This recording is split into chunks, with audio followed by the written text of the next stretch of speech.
the levels. Does. Do you want to introduce your name? Hi everyone, I'm Whether Zach. you think there's one Homer or several. Give us one word that you want to talk about today. We can definitely talk about the Homeric question. Okay. I think, does anyone have anything that they'd like to add to that? I'll just introduce the question. You don't have to introduce the question. I just want to know one thing, because this helps me set the exam. I'm going to examine you on all the things you want to tell me and think you already know. So Zach's going to answer the Homer question. Mikey, what are you going to talk about? I'm Mikey Frost, and I'm interested in the word palutropon because we've examined many different translations of the Odyssey this year. We've done a lot of different activities of correlating different English words that different translators have used for various words. We've seen much enduring, much suffering, complicated. So I'm interested to talk about that word today, different meanings. Great. Mike is going to talk to us about palutropon. This is my summary. I'm giving an introduction. This is like the thesis statement for the long 11-paragraph essay we're about to write together about Homer. We're going to start with Zach and the Homeric question. We're going to go on to Mikey and palutropon. Artem, what are you going to add to the conversation? My name is Artem Palyuka, and to add on to Zach's point about the Homeric question, I think there are multiple Homers, not just one. Through its being passed down orally, then to being passed down through written tradition, through its many different consistencies and the epithets through all its writings. I think many people have been part of the making of the Odyssey.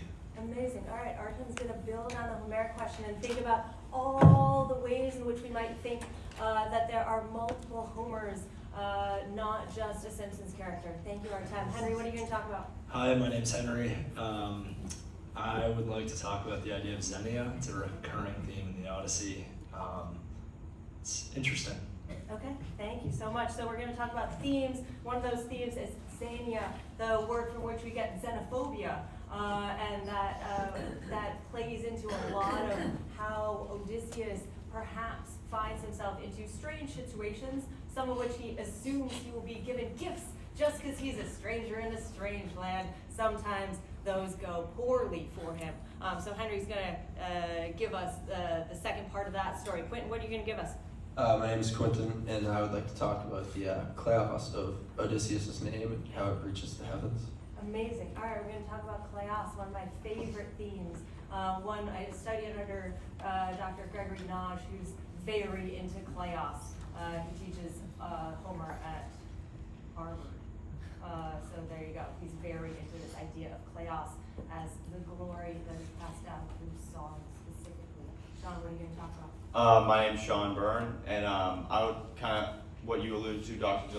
Gillespie, about kind of Odysseus as a character, and we kind of see him as the hero in this epic poem, and if that's really justified, or if he needs a deeper, more complicated view, and we're taking it, I just want to dive into his character in the story. Great, amazing. So the question of the Greek hero, what makes someone a Greek hero? One of my favorite moments is the idea that Odysseus cries a lot on many beaches. He's crying on a beach when we meet him. He's crying on a beach when we end with him. But heroes can cry, and that's going to be, that's my thesis today. Sean, thank you so much. Grayson, what are you going to talk about today? Hi, I'm Grayson, and I'd just like to talk about the many characters and how each role, not just Odysseus, plays into the story.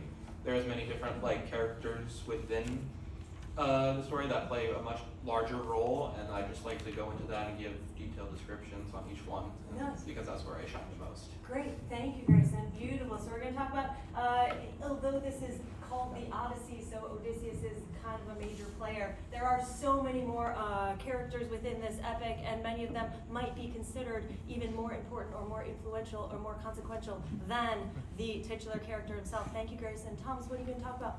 Hi, I'm Thomas Rice. I want to talk about the comparisons used in the Odyssey, both by Homers and by the characters themselves, to compare both the characters to other characters by, the writer and the characters themselves. Okay, beautiful. So we're going to talk about comparative evidence.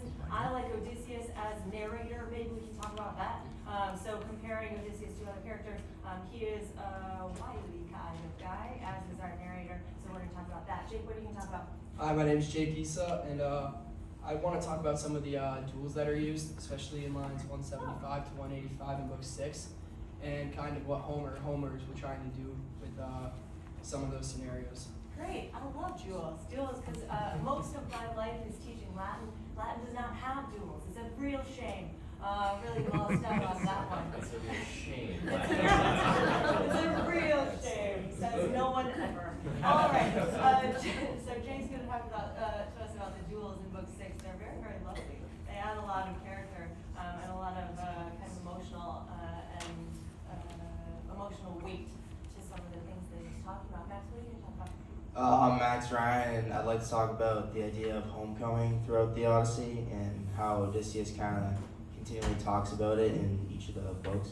Nice. So what does it mean to come home? So the idea of nostos, we get introduced to that in the first book and the first few lines, but there are so many other nuances. What home means, who defines home for you? Is it a place? Is it a person? Is it a feeling? So Max is going to talk about nostos. Patrick, what are you going to talk about? I would like to talk about, I'm Patrick, I would like to talk about specifically some of the instances of Odysseus' cunning when he's introducing or first meeting people, such as when he first meets Nausicaa and refers to her as Artemis, and the impact that it has. Okay, so that builds it. Thank you so much, Patrick. So Patrick's going to talk about this idea of Odysseus as cunning, especially when he is first meeting people. So the Odysseus, as a man who of many wanderings, is going to meet a lot of new people, and he often meets them in a way that he feels perhaps is going to be most meaningful to them and get them perhaps on his side. So we're going to talk about all of that. Thank you. That was a great mic check. So I think hopefully we all heard those, and I have 11 scholars who are all going to speak about different things. Dr. Venus, what are you going to talk about? I'm mostly here to see how well they listen to those songs by the Germans over the past few years. No, just sort of checking in on where everyone's come over their course in Greek. I taught some of these guys for 2 years, some of them last year, but everyone here had me at one point, so we'll just sort of see how things are playing along. Okay, so the idea of the Odyssey as a tale of growing up. Yes. So we are all Telemachus. Not really. I'm not going to send you on a journey to find information about your fathers.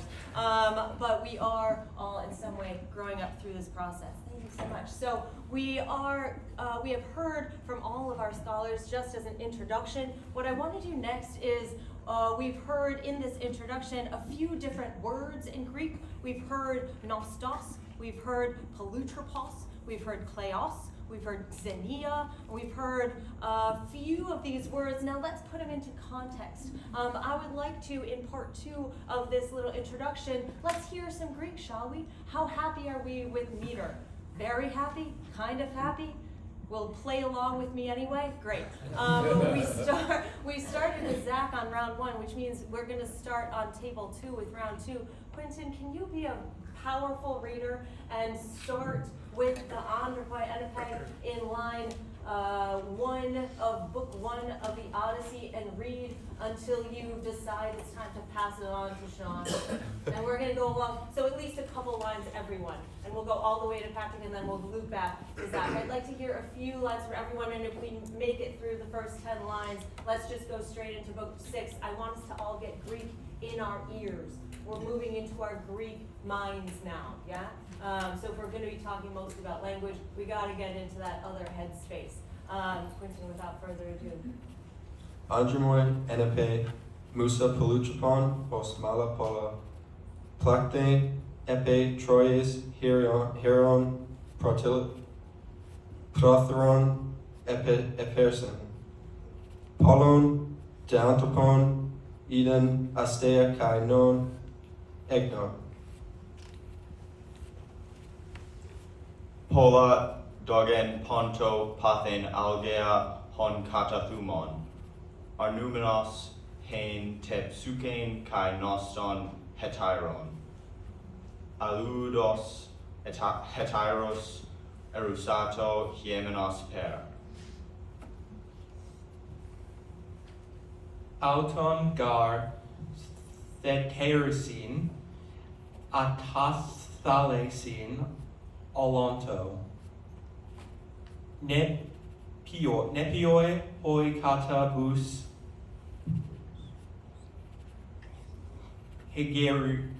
Hegerionos helion hestheon autar ho toisin atheleto nostimon hemar.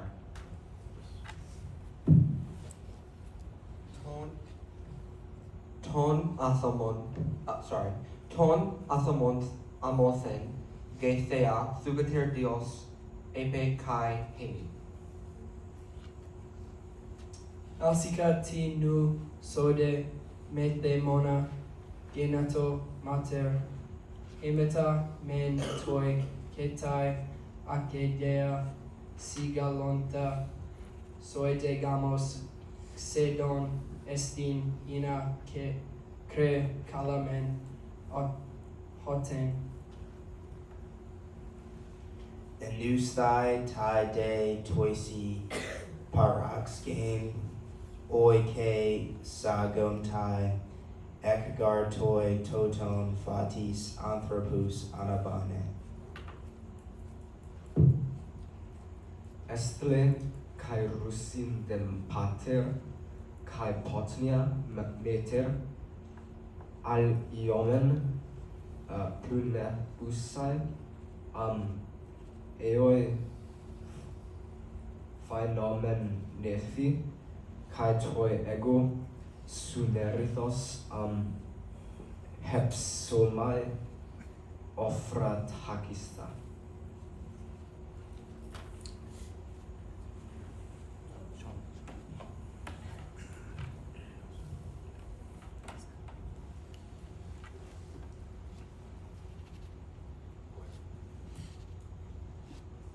Ede gar se meontai aristes katademon, panton phaekon ophi toi genos esti kai aute.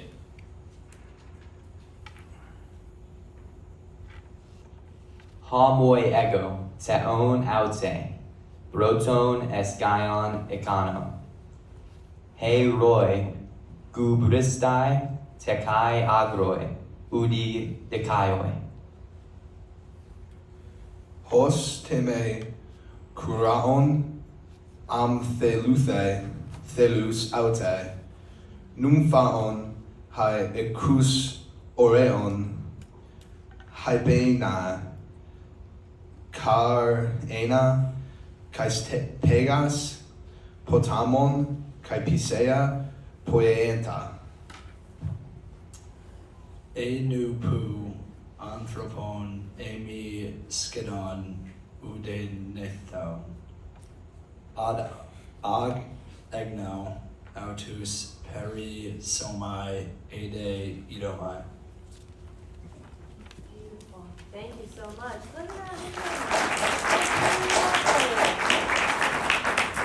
Really lovely. I once had a 3-hour seminar where all we did was read through as much of the Aeneid as we could, just in Latin. We didn't translate the gosh darn word. But it gets you in the, so now are we in the mindset? I want to go back, thank you so much, gentlemen. I want to go back then to these first 10 lines. As a lot of what you brought up, I think is going to introduce those themes that you wanted to touch on and get us into this text. Now we've started with Zach, we've started with table 2 with Quentin. Thomas, can I start with you with those first 10 lines? I won't make you translate the whole thing, but let's translate at least the first couple of lines, and then and then we'll see where we go from there. Yeah. Yes. Tell me about a man, O Muse. Sorry, excuse me. Tell me about a complicated man, O Muse. A man who very traveled and sacked the city of Troy, and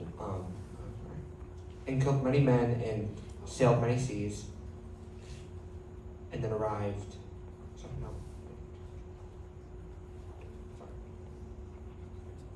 Sorry.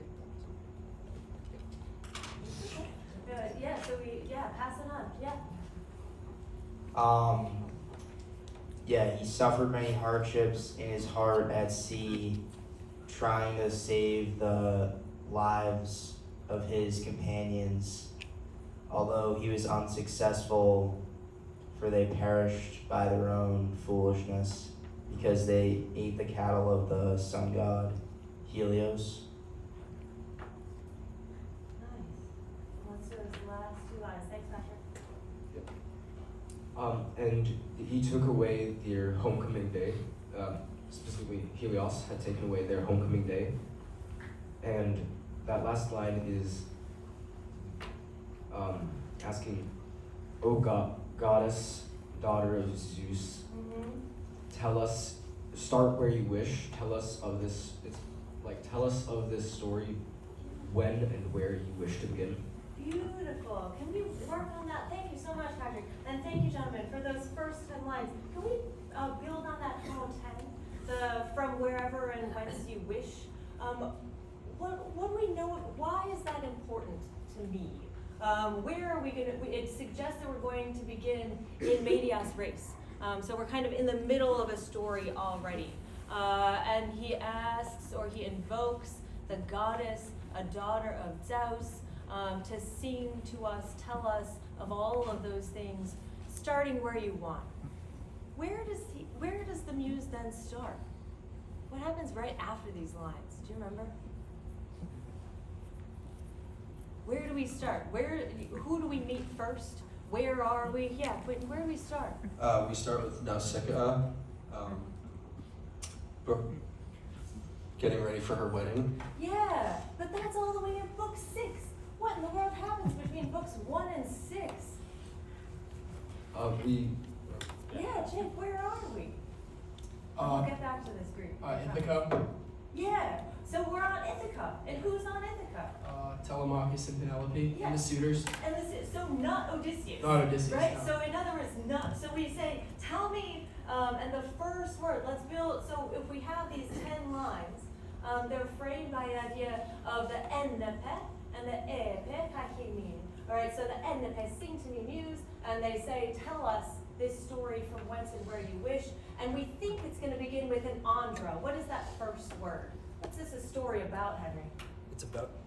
It's about a man, Yeah. kind of referring to Odysseus, but I guess it's a little bit ironic that it doesn't actually start with Odysseus. Yeah, because who's the first guy we meet? Telemachus, his It's son. Telemachus, right? Some 20-year-old dude who's trying to figure out who he is.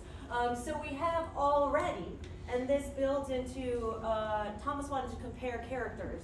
So we have Odysseus is the man, but the narrator is always is already showing us that the narrator is a bit wily, right? So the man is Pelutrapon, Odysseus or Telemachus, but the narrator is also a little bit wily, right? So there's a comparison there. Thomas, do you want to tell me a little bit more about this wiliness or Pelutraponness? Wily's not the best translation, I'm not gonna lie. Like why Odysseus is complicated? Yeah. I think he's complicated because of the fact that he's done a lot in his life. He's had a lot of hardship. He survived being in the Trojan horse in the Iliad, which it's not talked about directly in the story because it wasn't really a thing. But PTSD, I mean, I think it's sorry.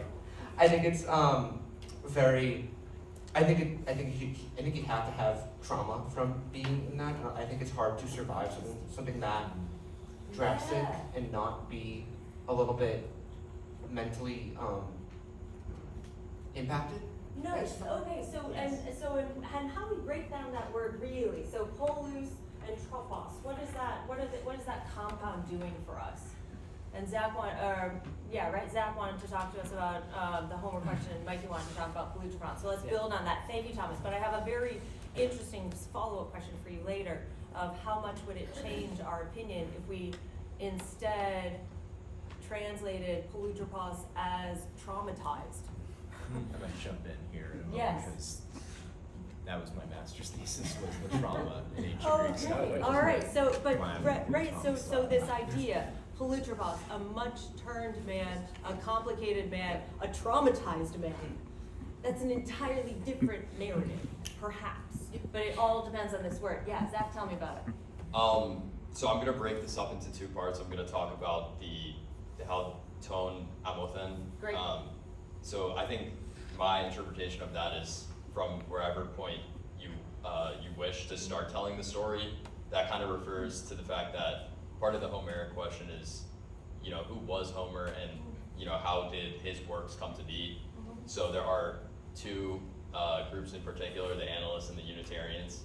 Those are kind of the two standout groups, I would say. So the analysts are essentially making the argument that it's a composition of many works, and it wasn't necessarily written down all at one point at one time.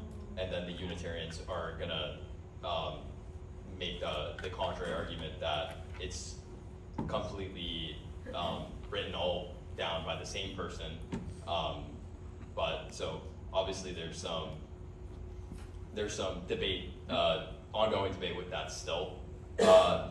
What she means by tone, or sorry, what they mean by tone amothen, it's really the fact that the Odyssey is broken up into segments that are episodes, so they can start and stop at any point, which is going to make them easily retrofitted to the audience that they are telling to.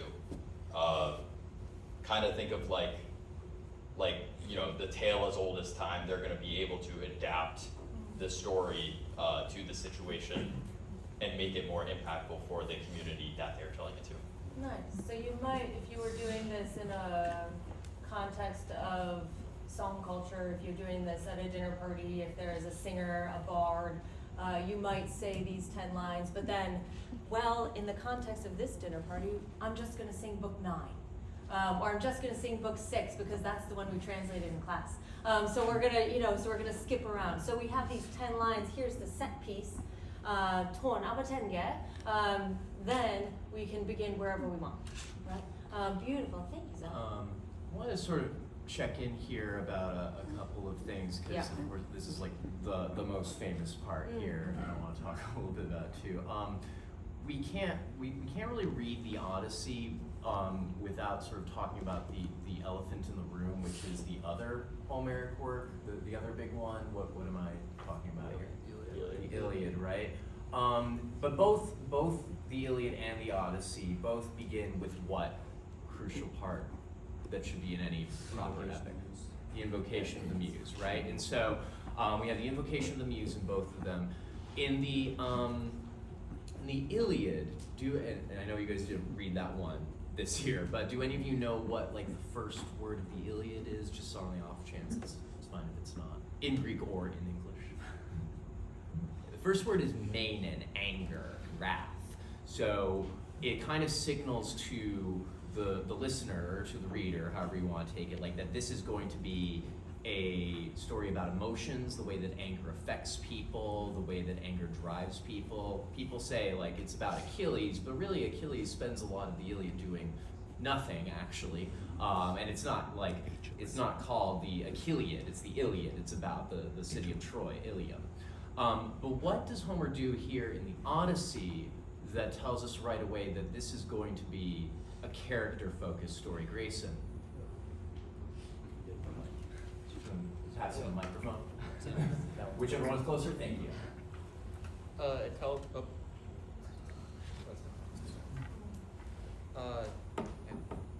Hello? Yes.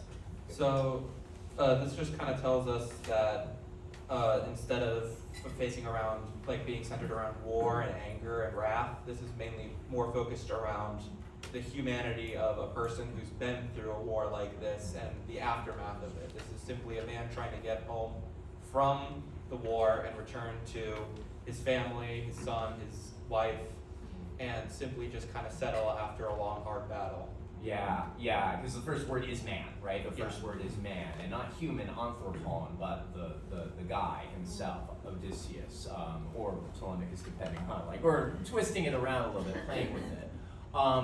And we've talked about how polutropon is modifying andra, and how do we know that? What case are andra and polutropon in this line here? Accusative. Accusative, great, yeah, because Andra, third declension, and then polutropos is stuck in the second declension. So grammatically, syntactically, polutropon is definitely modifying the man. But what I think is kind of funny here is how you've already talked about that word can mean so many things. It can mean like complicated, wily, but also in a sense like twisting and weaving. What, like, do you know where I'm going with this, Henry? Yeah, do you want to jump in here? I think so. So in class we talked a lot about kind of the many different ways of translating it. In the one that I kind of came upon that I liked was much turned. So it's kind of the idea that, like, yeah, he was kind of like complicated and all that, but literally the gods in his journey home turned him, spun him, just messed with his journey. Yeah, I was gonna say, like, semantically, in some ways, it's like it's describing his journey as well. Yeah. And if you want to go even deeper from like a meta-literary perspective, what else like has been very complicated? What else has had a very complicated journey? It's not just Odysseus, but like even broader. You mean like his companions? Or even bigger picture, like from talking about the Homeric question and what you guys are like debating, like the story itself. Yeah, like right? getting passed down through the okay. Right, the oral tradition and how it's changed and it's been edited and it's gone through. The Odyssey, the text itself, in some ways, is polutropos.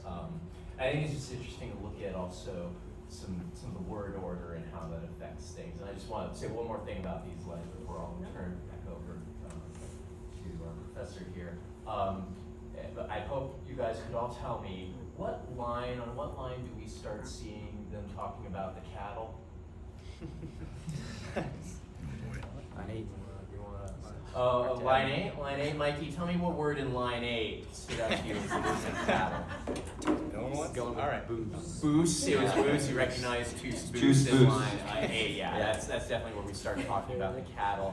And I want you to think about the word order here. There's a little bit of suspense kind of going in lines 8 to 9. How does Homer construct these two lines in a way that kind of leaves you for some suspense where you don't know what happened to the cattle right away? Patrick?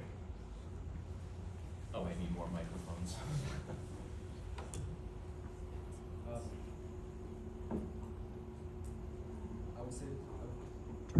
I would say that the suspense is created by the very first word being fools, followed immediately by punctuation to stop the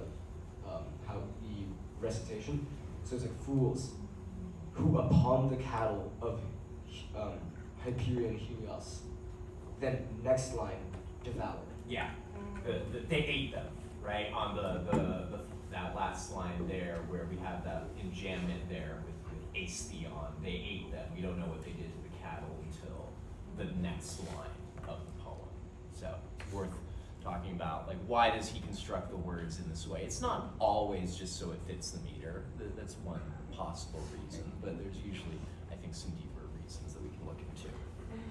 Yeah, absolutely. Thank you so much. I think one of the things that Henry, your comment brings up as well in this Polutropon, the much turned, you've made it very passive.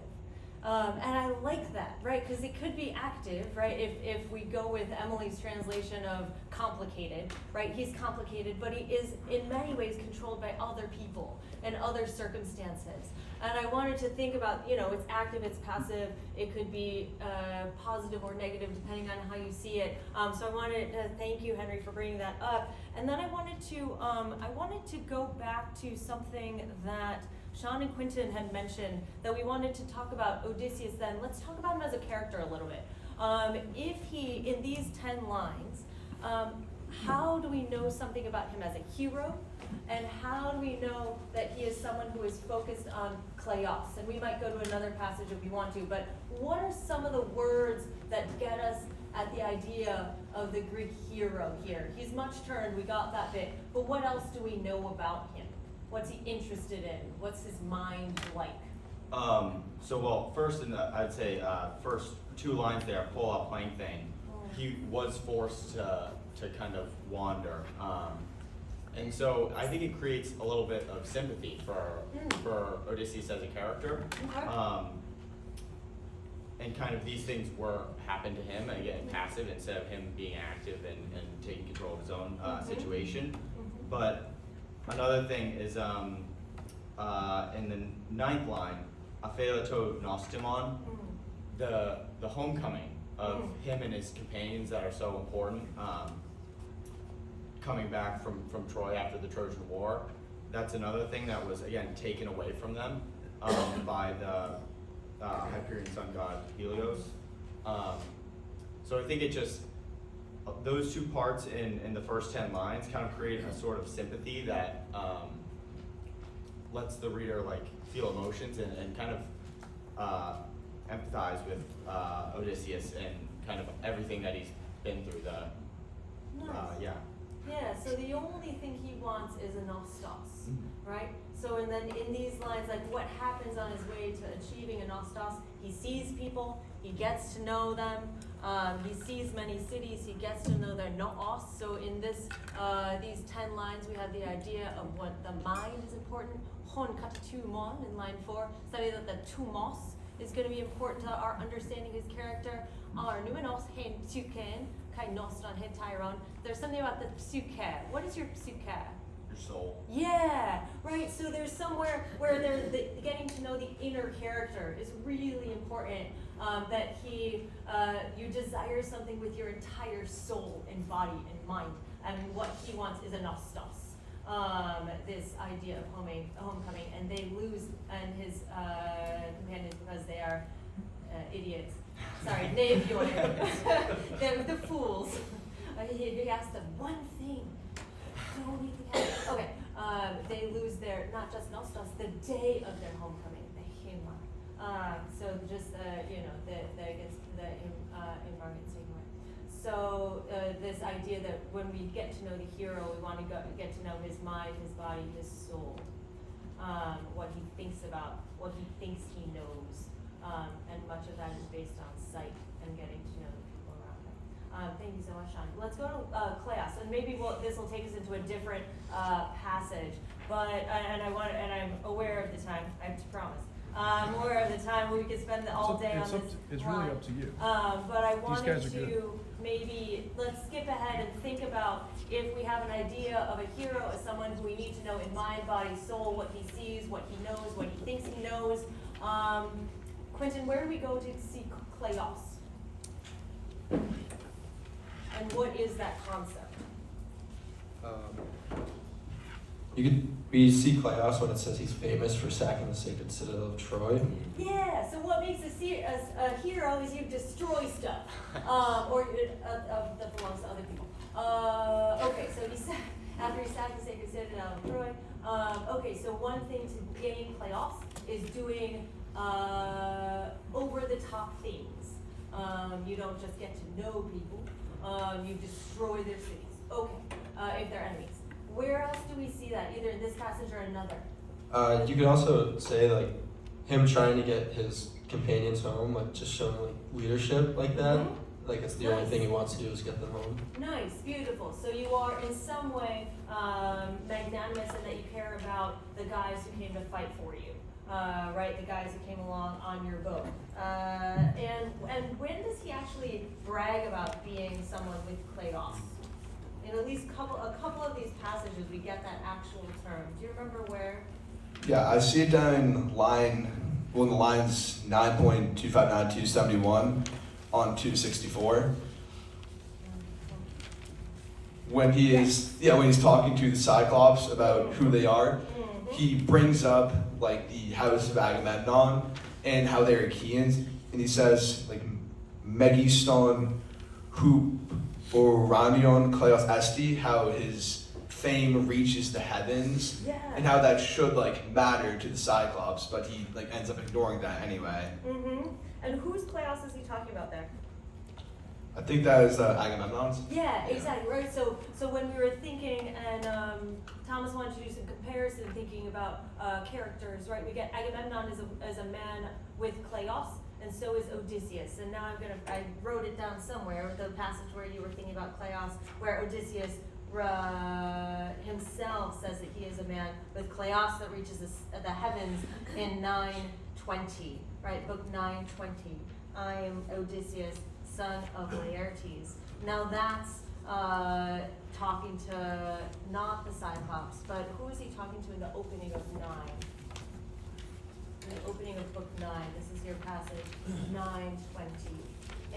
Alkinoos? Sorry. Yeah, exactly, right. So he's talking to Alkinoos. Beautiful. So when he's talking to Alkinoos, and who's Alkinoos again? The king of Egypt. Yeah, right. Nausicaa's dad? Yeah, Nausicaa's right, yeah. So we can identify them either by what they're in charge of or who their famous children are. And so I'm Odysseus, son of Laertes. I'm someone whose kleos reaches to the heavens. And then when he's talking to Polyphemus, he says, we're the people of Agamemnon, a man who also has kleos. And it's almost the exact same line, yeah? And we can talk about what those two characters have in common, what that idea of kleos should signify when you're introducing yourself to someone else. Max. I was gonna say, like, just in the terms of like homecoming and stuff, I feel like it's kind of ironic because in book 9, Odysseus kind of, when he yells out to the Cyclops who he is, that allows like the Cyclops to, like, he eventually learns his name, and Poseidon after that kind of further derails their journey, which I feel like that's an example of how his kleos was kind of not really beneficial for his homecoming, which he cared so much about. Nice. So when he introduces himself to the king, he says, I'm a man of kleos. When he introduces his people to the Cyclops, we are the people of Agamemnon, a man of kleos, but I myself am no one. Yes, Jake, thank you so much, Max. Yeah. So kind of building on using the kleos early on, I think that it's kind of like a theme that you see Odysseus trying to see the customs of people and kind of seeing if they could use, like, if he could use kleos in his advantage to see if, showing that he's of like respect, or showing that him and his people come from something of respect, could give him some detail and to see whoever he encounters kind of shares the customs that he's kind of looking for. Nice. Let's build on that. Thank you so much. So whenever he goes to a new land, and I see Grace in her hand. So whenever he goes to a new land, what are the kinds of things he wants to know? And can we point to a specific passage to get to know those? Maybe, let me see. When he first introduces himself and when he wants to know who the people are. Yes. When he goes to see Nausicaa, perhaps? Yeah, that's what I was Yeah, let's I'm go there. trying to find it. Mm. Okay, I see it. Okay, so it's book 6, 149 to 159. Great. At the beginning, he's first complimenting him. He's like, are you a god or are you a mortal? If you're a god, you closely resemble that of Artemis because of your stature and your beauty. And I think this is just kind of like, this is building on the ideas of kleos, basically trying to see if, at the beginning, he was worried of if they have God-fearing minds or if they were savage and barbaric. And so this was kind of a test to Nausicaa to see if she'd like, I was like, oh, I know who Artemis is. I know who you're talking about. Yeah, nice. And then how does he kind of butter her up? Sorry. Yeah, sorry, I just want to jump in here for one moment because I read about what you were going to say. Like, what is the very first word he uses to address Nausicaa? Like the title that he gives her upon seeing her in this passage. It's gunomai, so... Well, that's like the first word he uses, but like what's the first word that is like a title for Nausicaa? Like, Anasa, right? Anasa. What is this word Anasa here? Yeah, Henry. I have it as like mistress, kind of. Yeah. And like, do we have any additional sort of context of that word, of like where else? Because it's like the feminine version of onyx, and sort of what has an onyx sort of historically been at this time in the historical context? Yeah, we actually talked a lot about this in class, how Nausicaa is like an unmarried girl. Mhm. So she's a girl that's, expected to be married in the future, but isn't yet. There's also the epithet white-armed Nausicaa, which kind of exhibits this, meaning she stays in the house a lot of domestic tasks. So I think, the meaning of that word is Odysseus recognizing that this is a young girl. So I must treat her as such, opposed to an older woman or older woman. Yeah. Mikey, can you build on that, or just with this gunomai? What does the gunomai actually mean? Yeah, gunomai means like, I entreat you, I touch your knees, literally. Yeah. Is Yeah. he literally doing that? He doesn't actually. No. Yeah. Why not? Because he's afraid of, goes back to the lion simile, as he's like a lion or like an approaching predator. He doesn't want to like overwhelm her or, It would be make her fully uncomfortable. inappropriate Yeah. for him to touch the knees of a white-armed maiden. Yeah. Oh, you mean Um, a naked guy covered in seaweed? A Is that naked guy me? covered in Touching seaweed. a No, he young looks girl? great. Well, let's then go back to the passage just before this, Mikey, since you brought up this great lion simile that precedes this, and let's talk about that. You've been put on the spot a lot. Zach is ready at the gate. Ready to take over. Yeah. Talk to me about why. Why a lion? And what kind of is he a nice, like the Lion and the Lamb? Or is he a different kind of a lion? No, he's definitely not a nice lion in this context. He's fierce. He's kind of, it's a depiction to show his kind of savageness, like you said. Like he's coming out of the water. He has long flowing. I don't think that this is in that passage, but later on he's described to have long flowing hair, like a hyacinth. So he's unkempt. I kind of have this image of, or we say like Aquaman from the Justice League in class. Yeah, Jason Momoa. But more to the Greek. Leon, Oristrophos, Oresitrophos. Like he's mountain bred, kind of raised in the mountains, and then for like grammatically, we're introducing a simile with that starts and ends with hos. So, right, it's hos, and then on line 135 it ends, and it's all this entire context is like an extended simile for that. Great. I have two follow-up questions. One, that he's not just a mountain-bred lion, but he's a mountain-bred lion who trusts in strength. What do we know about trust and the hero? I think that's a loaded Might be question. Yeah. A hero can trust in one thing at least, and that's his strength, Yeah. right? But maybe not much else. I think. Yeah. I think that this would kind of be referring to like the unreliability of kind of everything, and like kind of more, I'd argue like that kind of connects to polytropon or polutropos, which like we've kind of said that's like complicated, or even like many paths. Like he's not the only thing that's going to be consistent for him is his own like mental fortitude. Great. Yeah. And I want to like do a little bit of a dive on that. And then I'm jumping to Sean. Yeah, sure. But whoever can answer this, I want to do a little bit of a dive on that participle pepoitos there, because it's something you don't see a whole lot in Homer. Maybe some of you take New Testament might have seen that at the end of line 130 right here, aki pepoitos.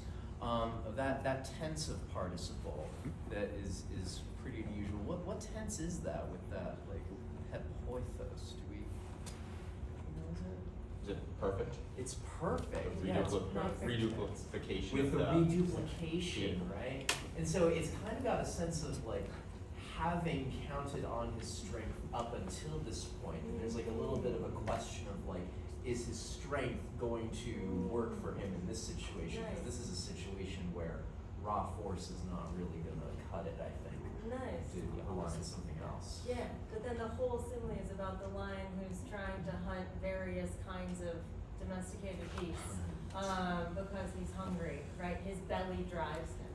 And we saw how well that worked out in lines 1 to 10 for his comrades when they rely on their bellies and eat the cattle of the sun. So there is a thing here, right? There's something happening here, that Odysseus, the traumatized man with trust issues, is kind of different. If line 1 read, this is a story of Odysseus, a guy with trust issues who's been traumatized by war, which is not untrue, but it's not necessarily how Homer begins. I wanted to press you a little bit on the end of this passage. That's not exactly where you wanted to go, Sean, but can I ask you about the end of this passage? The Hos Odysseus kuresin eutoi kagoisin emele mixestai. I want to talk about that mixestai. That's exactly where I was going to go, actually. Okay, all right, Sean, talk to me about Because mixestai. again, this is going back to what I was talking about, kind of the character of Odysseus and how he's the hero in this play. But we actually talked about specifically this word with when our former principal was in the room. He's no longer our principal now. Turn the mics off. But we did talk about the kind of double meaning of this word and how Odysseus is in a very vulnerable, well, he's not the vulnerable one in this situation, but he's showing up practically naked on a foreign land with this young noble queen who arrived on the shores and just visits him. And so, what is that form? What's the form of mixestai? is that an infinitive? And what are maybe at least 2 of its meanings? Well, one of them is to mingle and talk, and the other one kind of going along with the sort of mountain-bred lion kind of stalking its prey is have intercourse with. So this kind of goes. I saw when we read this passage in class, I kind of thought about how the traditional view of Odysseus as the hero and how that can be pretty flawed, especially looking at the double meaning of this kind of simile. Yeah, beautiful, nice. So and maybe this is going beyond the pale, but I'm a feminist scholar, so it's fine. That he's just like a lion stalking its prey of domesticated animals, following his belly, that is his inner yearning, rather than anything else. So too did Odysseus approach those euplokamoisin. How do we describe those ladies? What do they have? Yeah, Henry. Is it fair-haired? Yeah. So did he approach those fair-haired young maidens to mingle with them and or have intercourse? Because he was naked, and he just happened to be naked. And that is a different meaning. So now we have Ptolemy Muse, the story of a traumatized man with trust issues who's a serial cheater. Different story. Same story, but a different story, right? And that's just, I'll throw that out there. Okay, but then he is very, very appropriate when he approaches the Sikha, right? I beseech you by your knees, O queen, but I'm not going to actually touch you, because he knows better. Thomas, tell me more. That relates to when he compares her to Artemis. In Greek mythology, Artemis is sworn off of intercourse with men. And then when certain mythological characters have there's children in the room. Raped her. She ends up murdering them. So by immediately saying, "Hey, you're like Artemis," it's basically implying, "I don't want to have intercourse with you because if I do, I will get murdered." Yeah, self-aware. Yes. So he does know something, right? Patrick wants to build on that. Yeah, and then I wanted to jump ahead to maybe where he looks like a nicer kind of guy and talks a lot about the perfect husband. Patrick. Yeah, I was saying about his cutting when he meets first people. This is one particular thing with how he was mentioning Artemis. Like what Thomas said, it's kind of creating this.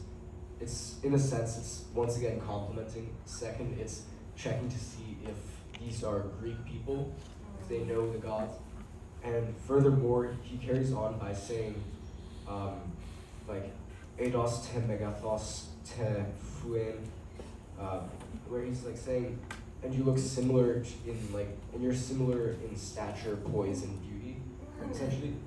Where he's going on this almost tangent, saying that this is not just a defensive feature, but also he's going on to like compliment her, make her maybe more comfortable around the fact that a guy just sprouted out from the ocean, covered in brine, and then even more so, he then also like digs deeper to try getting information when he's asking about, or when he's saying that he wishes upon her that she finds a man of similar mind. Where it's, And can we jump there, Patrick? Because I think it's in the next passage, and this is because Jake wanted to talk to us about duels. So Jake wanted to talk to us a lot about duels. So let's jump into this next passage. So thank you so much, Patrick. So if you're one of the goddesses, clearly you're like Artemis. If you're one of us mortals, the ones who dwell on earth, thrice blessed your father, your mother, and all the people. And all of your people, and then we go on because he really wants to make his point and his case for her to help him. He asks for her pity, right? And then he wishes her, if she helps him, he wishes her all blessings. Can we go to, Jake, would you take lines 180 to 1 whenever you get bored? Yeah, so you want me to read it in Greek first, or? Yes, please. Okay. Soy de theoi tosa deon osa thresi sesi menoias andra te kai hoikan kai homo fro sen ne apa sean estlem u mengar tu ge creson kai areon e hothomofronte onte ne noe masin oikon egeton aner ede gune. Beautiful. Can you translate that bit? Yeah, I so love these lines. this is the one where he's like basically asking, may the gods grant you the husband and both the home and the likeness of mind, really. And then he says there's nothing better than when man and woman share the likeness of mind and share the same home. Yeah, as man and wife. Man and wife. Beautiful, and thank you so much. So what's a duel and where are they? So a duel is basically like a natural pair. So it's kind of like, you kind of refer to like eyes. You don't refer to them separately, but you refer to them as like a pair, as one. So in this case, Odysseus is referencing the oikon eketon, so the eketon oikon as like one home together, and he's also referencing the amphre neonte nomasin, like as the likeness of mind, as like the husband and wife having like one mind together as a collective, and it's basically just him trying to provide more insight. Yeah, beautiful. Do you know the one other couple that he refers to in that one? If you were to take a wild guess in the entirety of this epic, he wants for Nausicaa to be of one mind with her life partner, one mind and one heart,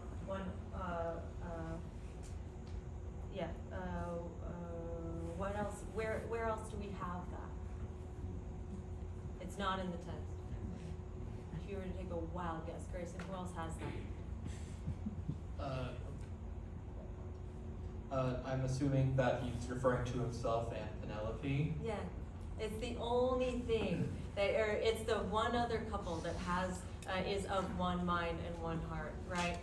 That's what he has with Penelope. That's what he wishes for Nausicaa, and he, may the gods give you as much as you want or as you could possibly ask for.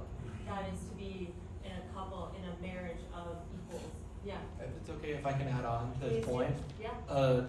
Along with like the collective sort of thing, it sort of implies that a husband and wife are two halves that are, I presume bound, like eventually bound to be put together, like a soulmate sort of way. This kind of implies such, like there's nothing better for these two people to share one home, one collective of mind.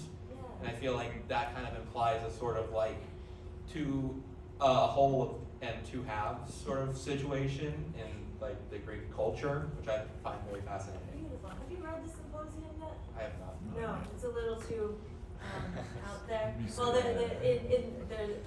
Aristophanes, the poet, is in that dialogue of Plato, and he says that there used to be just one gender, and then the gods split them apart, and so you spend your whole life looking for your other half. I believe I've heard of that. Yeah, in very basic terms, but that is that idea, right? That you are two halves of a whole. Thank you so much, and that dual, we can't get that in any other, any other way. Yeah, there's a lot of pairing up in Greek text overall, and in particular this line, I mean, a lot of them, they all, in some ways, I think, stem from Homer one way or another, like Homer's the OG, right?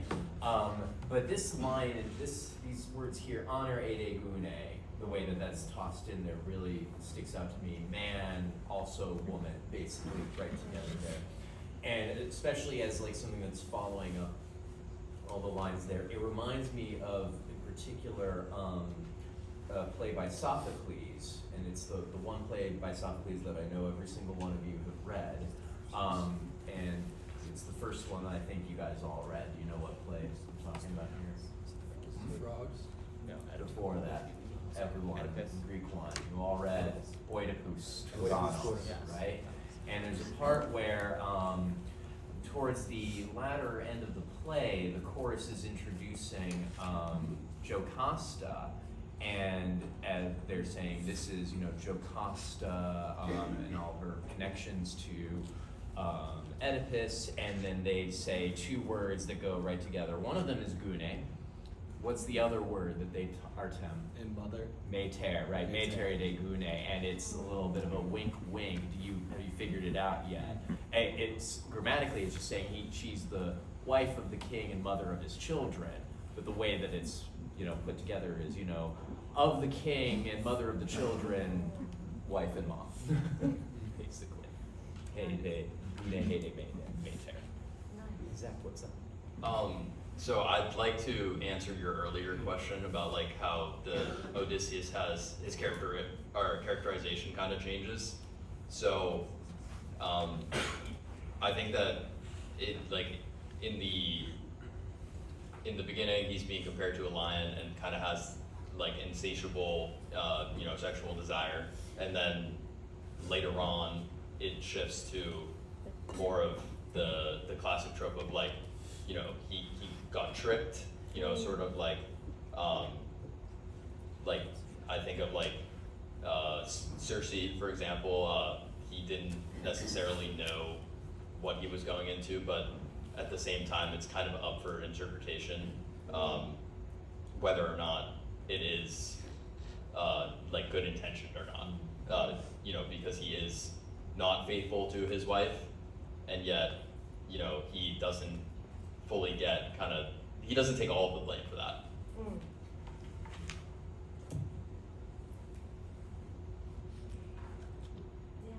That is add on to Zach's point. Of course.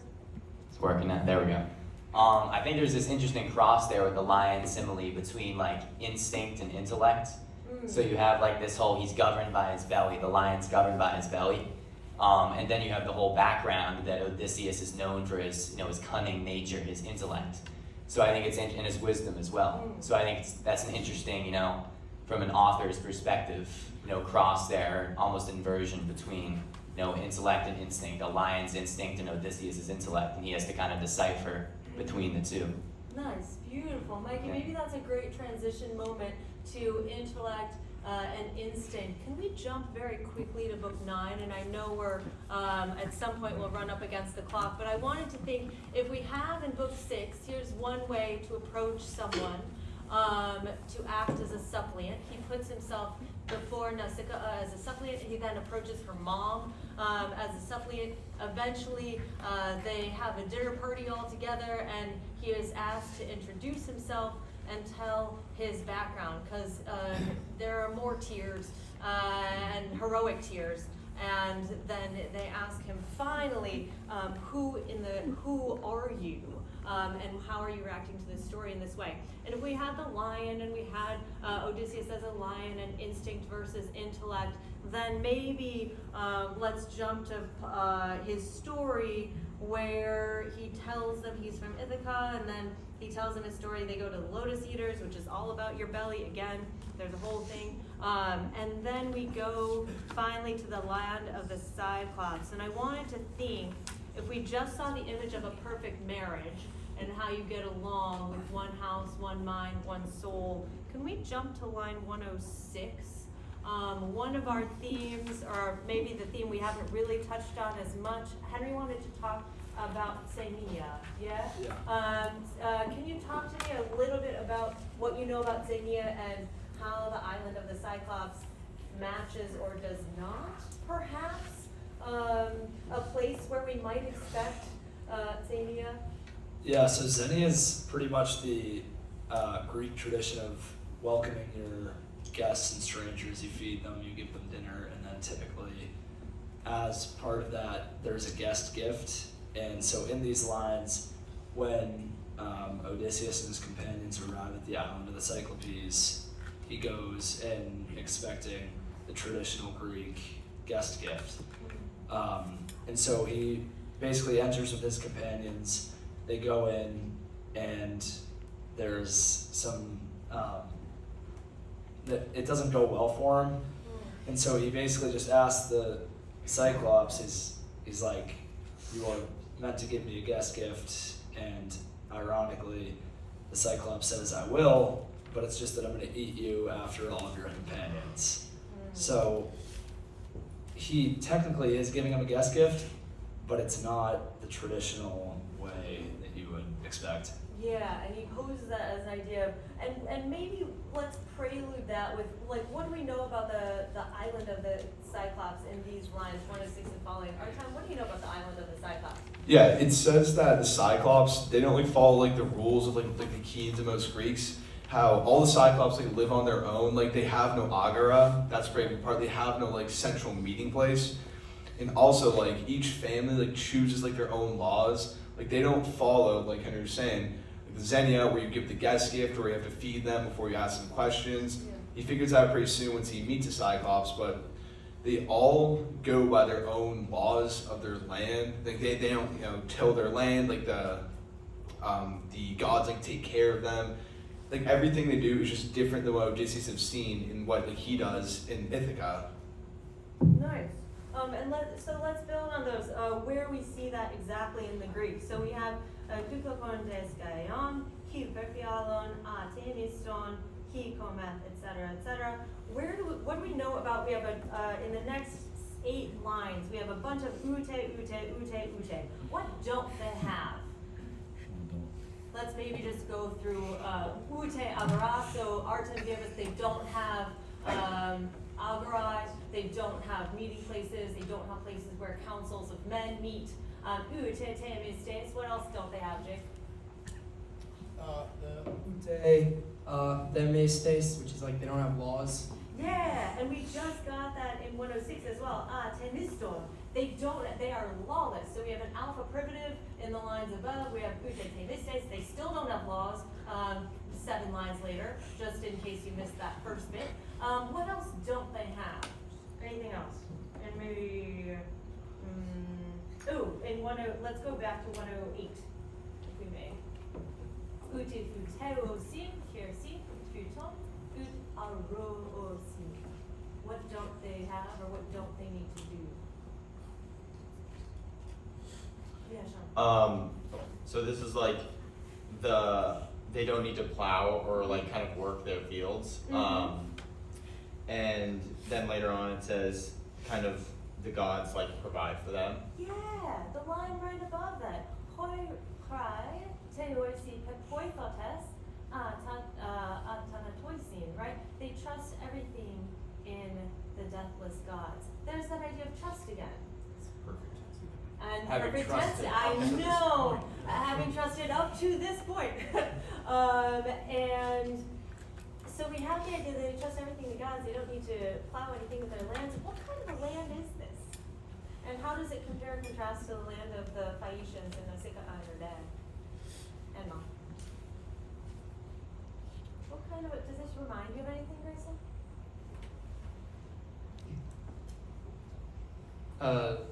Well, as opposed to like the great cities, like Troy is considered Ievon, which is holy or sacred. Like instead of something like that, they say they live in caves. Like again, they don't plow their fields. All the gods just make it rain, and then like things like wheat and barley and grapes from vines start growing. They don't need to do anything. It's more like it seems to be more uncivilized in some sort of way, more savage. And, Yeah. Okay. So we have the land of Nausicaa, which is beloved by the gods, right? Yeah. No one ever gets to visit there because they are beloved by the gods, and Nausicaa knows she'll be safe because the gods would never send an evil character into her land. It is also a land. It's almost like a golden age, right? You don't need to plant. You don't. Have you read Hesiod a little bit? We've talked about it. We've talked about Hesiod. we've talked about about Hesiod. But you know, just like that, there's this idea of a golden age existence when the gods provided for everything, and we see a little bit of that on Nausicaa's island, and then we see it on the Cyclops Island in a very different way, right? They assume they have trusted in this to the gods up to this point. Such that they don't need to plow. They need to take care of sheep, which is convenient for Odysseus when he needs a ride out of the cave. But that they have this, you know, what is in some ways an ideal existence. They don't need to provide them for themselves. But they've taken it in a different way, a way that then they make seem uncivilized or barbaric, or to use your word, Grayson, savage in some way. Any other thoughts on this, on what this kind of golden age versus what we had on the island of Nausicaa looks like? What does marriage look like here again? Are we of one mind? no, No. How do we know? Where do you see it in those last two lines? the very last two lines. That each person makes their laws for both themselves and their children and their wives. Mm-hmm. Yeah. And then they don't care about anyone else. The word famous is really like pretty central to a lot of parts in Homer. We see it up here, which is themistes, and then we see the verb themistue, each person famouses for themselves. Like we said sort of laws is one translation, but what have you guys ever talked about some other possible translations of famous, or really what is famous exactly? What makes it different from something like nomos, for example? Patrick has some things there, or Zach, or start with Patrick. I would say one big thing is that it's not nomos in the sense of like laws, like nomos used in the Bible, where it's like the laws of Moses, but it's something else where entirely it's not just laws that are like implemented by a government, but also like the customs of like a culture. And so it's not, I personally would translate it more so along the lines of customs, because I think that it has that like connotation of not being like a yes or no, but instead of a should or shouldn't.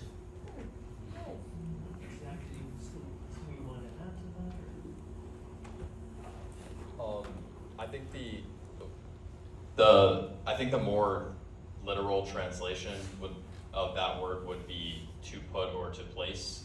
So I think that if you think about that meaning, I think it connotes like a sense of order, and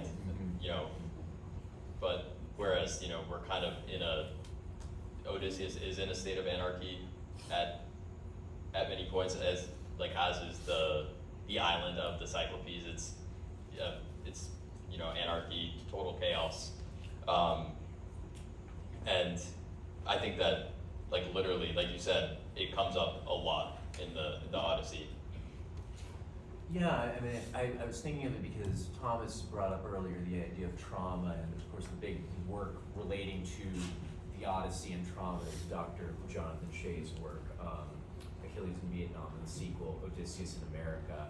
And in that work, he translates Themis, he has a very particular usage of it, of like basically what is right, like the way things should be, and the idea that trauma comes about when, you know, the way that things, there's a breakage of what you think the world should be like and what is actually happening to you, and sort of breaking of Themis that sort of breaks your trust in how things should be. So it's kind of something that can go along with Nomos and also Phusis of like, we talk about in Antigone the conflict of Nomos and Phusis of like what you naturally want to do, what the gods want you to do, which is Antigone's side, and then Creon, Nomos, man-made law. And then Themis is something kind of, I feel like a little bit in between, where it's sort of the law that you put down, like you said, tithemi, but that also feels very natural to you. And so to me, it says to me that what feels natural for the Cyclopes is different from what feels natural for the anthropoi. So it goes back to this idea of should, Yeah. right? What is right? Each man considers what is right for himself and his children and his wife, and he doesn't really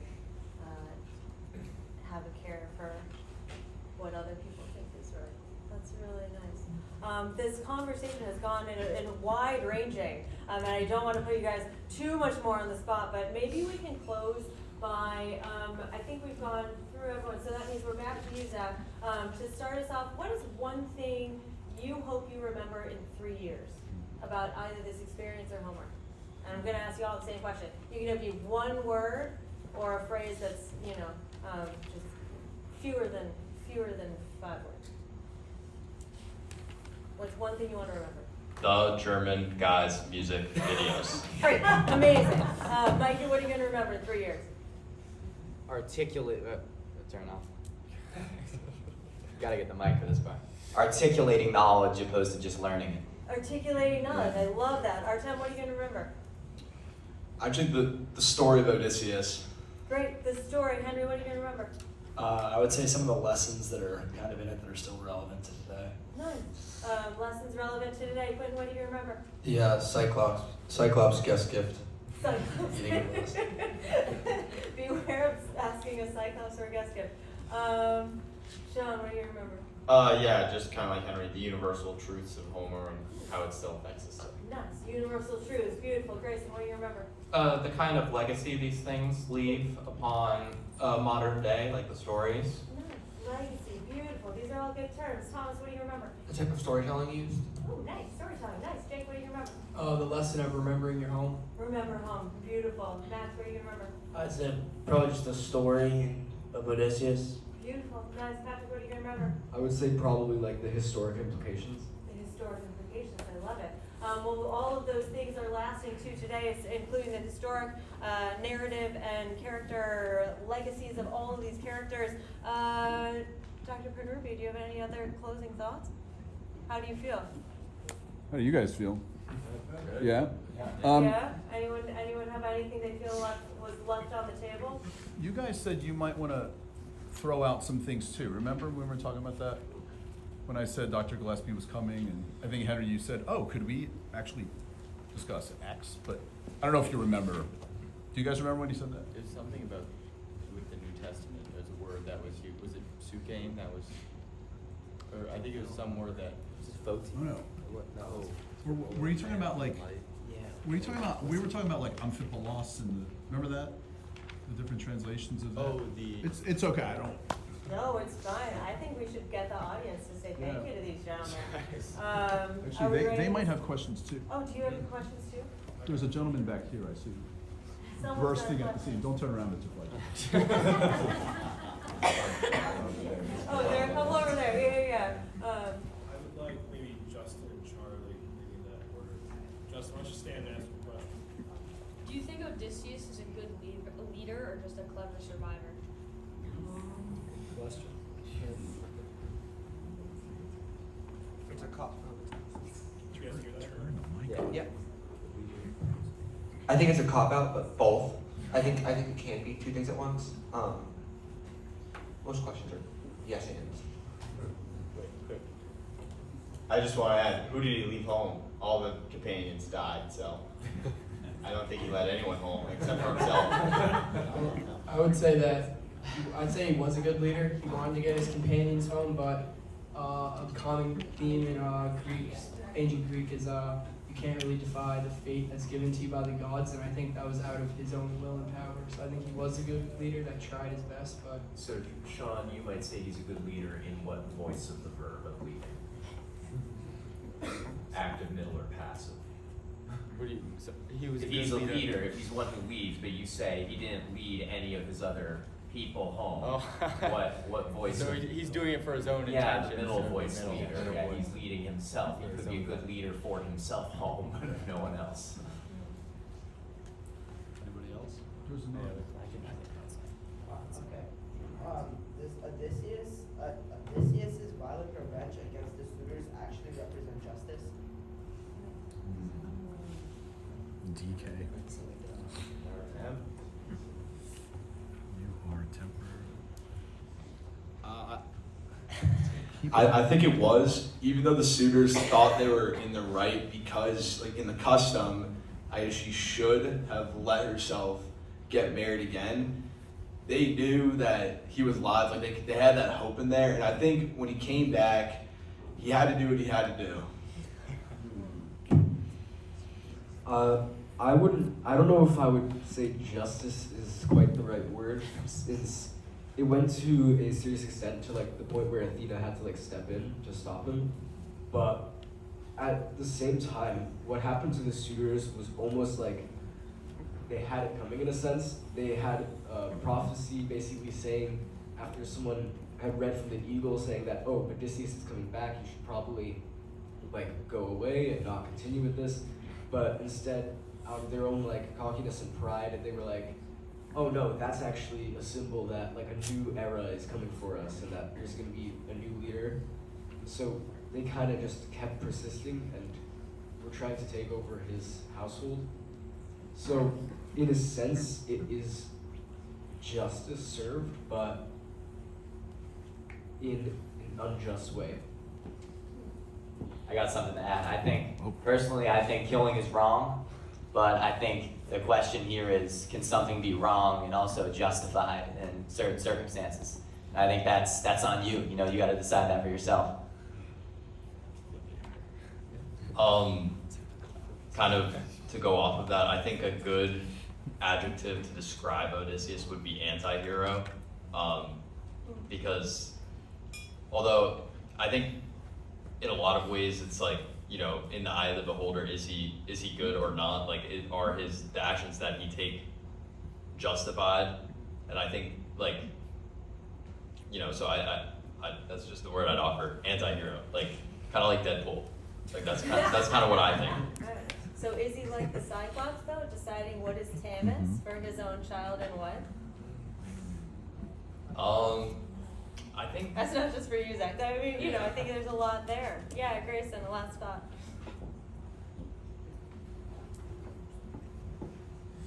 I'd like to add on to that point where I'd say that a lot of the things that he does, to add on to the point of being an anti-hero, is that he's caring, sure, but a lot of his actions are for the benefit of himself. Like, I know a little bit of the Iliad, and one of the things that happens is that Odysseus explicitly does not want to go to the Trojan War. That is, in that time, I feel like that would be inherently selfish because he wants to just stay home with his wife and newly born child. And I feel like that also kind of shows a sort of side of him. Most of the story is him trying to get home to be reunited. And I just feel like a lot of what he does in this story and the Iliad, mainly just kind of, he's a good leader, but he's also like inherently, he has a sort of flaw of being a little self-centered and wishing to keep himself safe of a lot of things. All right. Then maybe those were the best two lines to end on. You decide what is Thamus for you, your child, your wife, Sometimes being a little heedless of other people could describe Odysseus in a lot of places. Yeah, are there any other questions from the audience? Thank you, gentlemen, for all of your good questions. Last one? Yes. Do you think Odysseus made his choices for that time, or for them to be lessons to be learned later on? Or his choices meant to be lessons later on? That's actually a good question. I feel like it's sometimes a little bit of both. It's supposed to be he's supposed to be a cunning man who can come up with things on the spot. I'm assuming that a lot of the things that he does isn't meant for the far future. A lot of what he's supposed to be is cunning, he's supposed to be sly, he's supposed to have this sort of mental fortitude that not much of the other cast has. And I just feel like the Trojan horse was his idea. Eventually I just feel like it falls into the scenario of the ideas made in the moment eventually turn into lessons that will be learned later on by other people. I think his decisions throughout are mostly influenced by outside sources like the gods kind of guiding him in his own decisions. So I think he has his own will to make decisions, but I think a lot of them were kind of also determined to be lessons taken from the gods. Yeah, to be honest, I don't think the two are mutually exclusive. Like, I think they can both be the case at the same time. I think you can make a decision that's one that's, good for the moment, and then make a decision that's also a lesson later on. So I think there's a lot of that in the Odyssey. He makes a decision in a particular moment that's either, the right one or the wrong one, and subsequently we learn a lesson later on.